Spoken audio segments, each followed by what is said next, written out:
Am I the a-hole for spending money I saved for a trip with my dad when he wanted to include his stepdaughter? Back in February, I, 17 female, asked my dad if we could take a weekend trip for Halloween to this haunted house event the two of us have talked about going to before.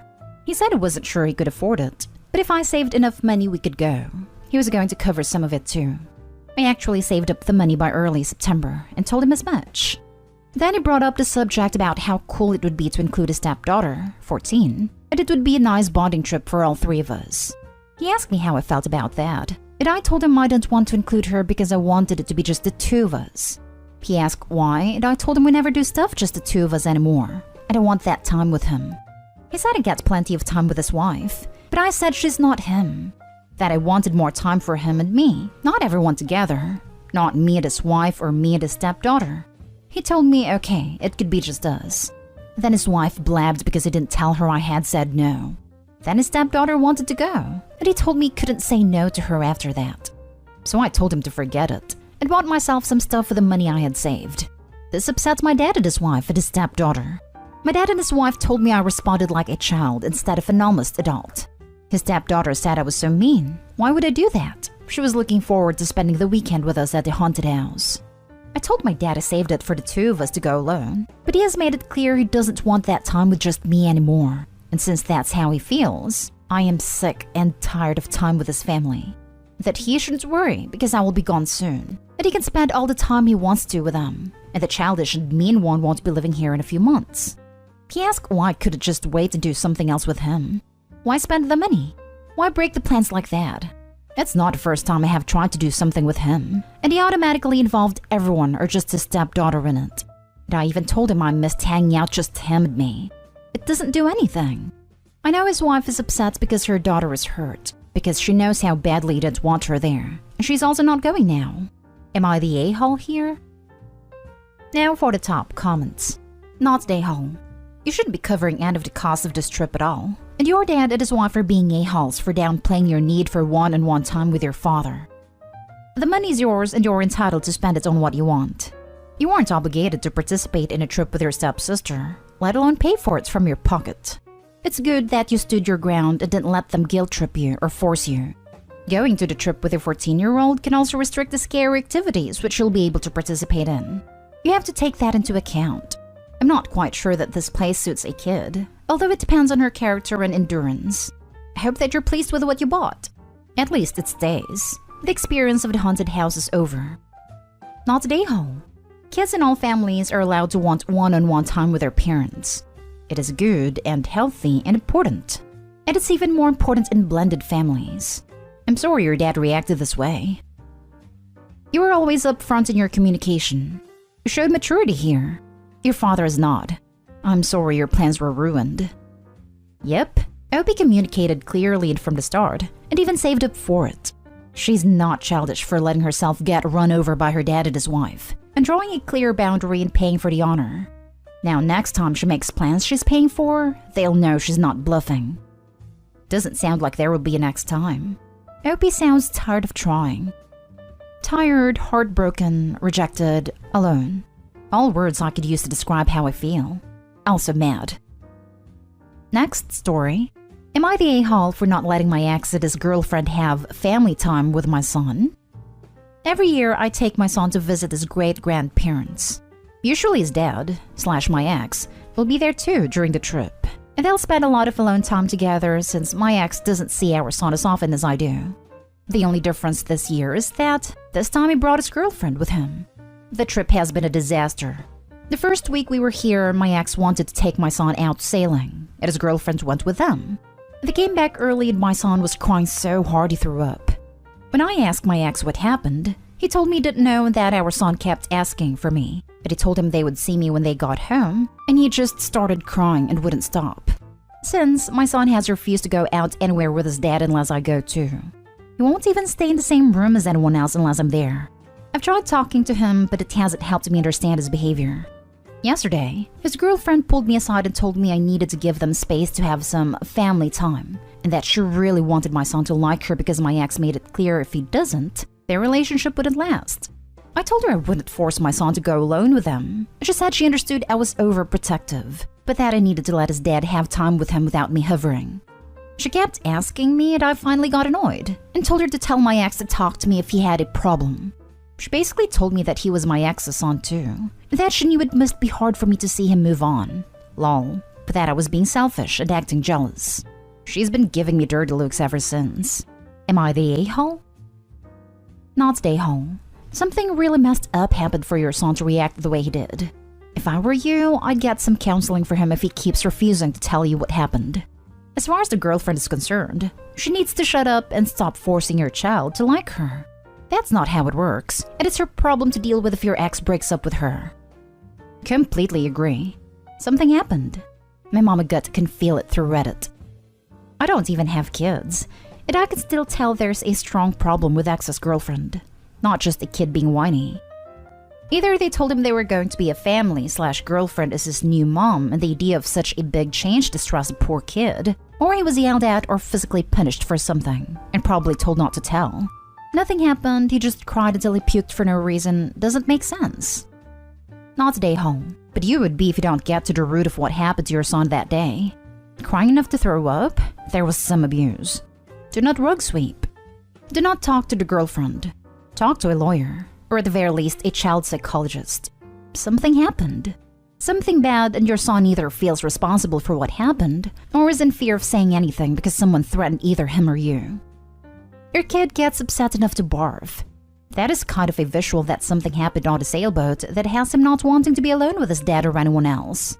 I am thinking that new girlfriend was pushing pretty hard to get the kiddo to like her and become his new mom, and he took that badly. I could be terribly wrong about that, and you will probably never find out exactly what happened. But kid got scared and now has separation anxiety. Girlfriend is only acting in her own self-interest and could care less about your kid, except she has to get the kid to like her or she is out. I don't know what the deal is with the ex. He sounds like he might actually be good for your son, but he is acting all kind of crazy about this. The best thing is to give your son plenty of leeway to understand that nobody's taking him away from you. Nobody's taking your place, and he is in a safe spot when he is around other relatives and friends. Next story is titled, Am I the a-hole for excluding my nephew from my son's birthday party? My brother, his wife, and 5-year-old son, nephew, been living at my parents' house since 2019 because of financial issues. My nephew is spoiled. He misbehaves and gets away with everything. Throws epic temper tantrums if things don't go his way. I have 8-year-old son, and every year when his birthday party is over and everyone gets ready to go home, my nephew would collect the gifts my son received and throw a tantrum till we'll let him go home with them. My sister-in-law would spend an hour complaining about their financial situation and try to convince me to let my nephew keep all the gifts because he saw them. I tried to hide them in another room, but my nephew got access. I suggested making a list of the toys my son received, so my brother and sister-in-law would buy similar stuff for my nephew, but they'd end up leaving with them. My son would feel devastated and sad afterwards. Not just that, but in a matter of a week would visit my parents' house and see most of the toys destroyed. This year, as my son's 9th birthday rolled around, my husband straightforward said, "Listen, I don't want what happened in the past couple of years to happen again. It's time to put an end to your brother and his wife's enablement. Your nephew shouldn't be invited if you don't want issues at a party. I'm just letting you know that if they bring him anyway, I'm taking the party over to my parents' house 3 hours away." So I called my brother and let him know that he either leaves his son at home and attend my son's birthday with his wife, or not attend if he didn't want to.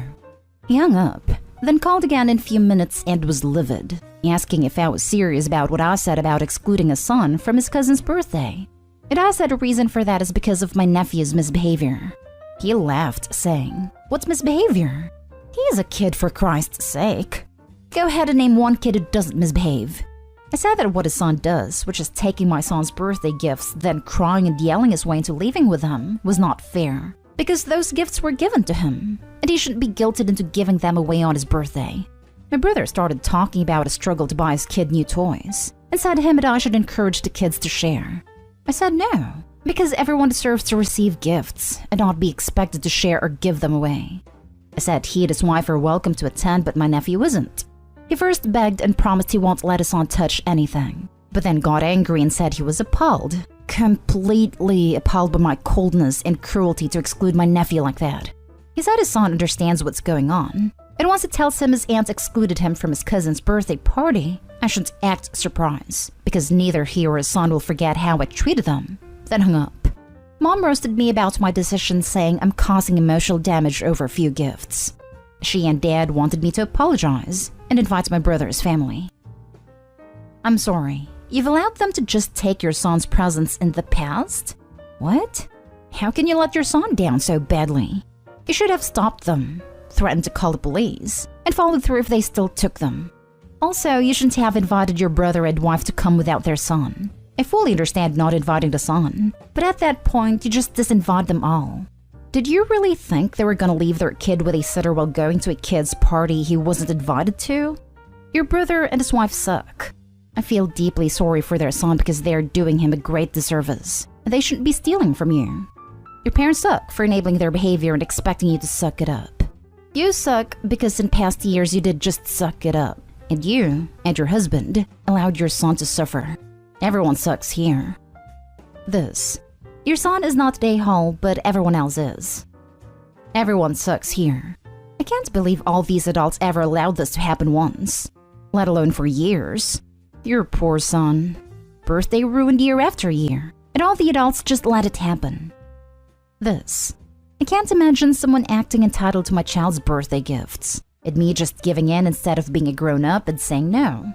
And for this to happen for years before the parents ended it, absolutely everyone sucks here besides the birthday kid. You're the a-hole for ever allowing this to happen to your son on his birthday. Right? Or at least everyone sucks here. I could never imagine allowing someone to take my kid's birthday presents away from them on their birthday just because a 3 or 4-year-old was having a temper tantrum. Kids that age have temper tantrums all the time. They don't know better. The idea that the only two possible options are either the nephew is allowed to take the birthday presents home or the nephew doesn't come to the party at all is so bizarre to me. Last story. Am I the a-hole for fighting my ex and changing our custody agreement? I, 28 male, have been a single dad to 2 kids, 6 male and 4 female, for the last 2 years. My ex-girlfriend, Kate, 27 female, is the mother of my children but has not been present in their lives for the last 2 years. She spent the last 2 years in either jail or rehab due to her addiction, heroin. When Kate and I started dating, I knew she used, but I was young and dumb and in love and didn't use my best judgment. She got pregnant young, and to her credit, she stopped using completely and was a doting, loving mother. After she got pregnant with our second, we got engaged and were planning a wedding for a year after the birth. But after the birth of our daughter, everything changed. For the first 6 months or so, things were good and we were a happy family. But then Kate started going out with old friends, telling me she felt like she was losing who she was and needed to realize that she was also an independent person and not just a mother. I agreed that she needed to socialize and have a life outside of our family, but I was wary about the people she was hanging around with and expressed my concern to her. She assured me that she had put that part of her life behind her and she just wanted to be around friends again. Well, Kate started using again and got herself put in jail. She got out and went to rehab, but relapsed shortly after and went to jail again, this time for 12 months. During that time, I broke off our engagement and petitioned the court for full custody of our kids and it was granted. We moved a couple towns away to get a fresh start, and my kids are now thriving in their new schools and I have a better paying job. Now, Kate is out of jail and is living in a halfway house. She's working and getting an apartment, and has told me she wants to be part of her kids' lives again, and mentioned she wants partial custody. She said she was hoping to avoid too much drama in the courts and asked for my support on it. I told her I would fight her tooth and nail to keep full custody, until she can prove to me that she isn't going to mess up again. I told her I will allow her to see her kids under my supervision and on my terms, until the court tells me otherwise. She gave me a sob story about how much she's changed, and that she would never jeopardize her relationship with her kids again. But I told her all that talk doesn't mean a thing to me, because I have zero trust in her. She called me an a-hole for depriving her of a relationship with her kids, and I told her she did that to herself. She said I can't permanently blame her for the mistakes she's made in the past, and I told her that she has a long road to gain back enough of my trust for me to even consider supporting partial custody, and that until the court tells me otherwise, I'm fighting for full custody. I'm getting a lot of grief from her family and even my family about it. They all think I should give her a chance, since she's their mother, as if that somehow erases the fact that she's been gone for 2 years. You need a lawyer, not Reddit. I have one, and have been working with them to be as prepared as I can be. I just keep hearing so many versions of, but she's their mother from both her family and even mine. Her family I can kind of understand, but hearing it from a mom and aunts is what is making me question myself. Like, to them it's so easy to overlook all the BS just because she gave birth to the kids. She may be their mother, but relapsing twice clearly shows that she loves drugs more. If she wants partial custody, then she can and should prove it. Because as their father, I'm not putting the children at risk over a third relapse. Absolutely do not relent. She's an addict, and I would need to see years of being clean before I'd ever consider partial custody. She even recognized that this isn't about her. It's about the well-being of the kids. Maybe that will finally motivate her to get clean. I'm getting a lot of grief from her family and even my family about it. They all think I should give her a chance since she's their mother. And I am their father, the one who has been there every day of their lives. This decision is in the best interest of my children. Not they home. Addicts are masters of manipulation, and there's no way to know if she's truly doing better without the intervention of the court.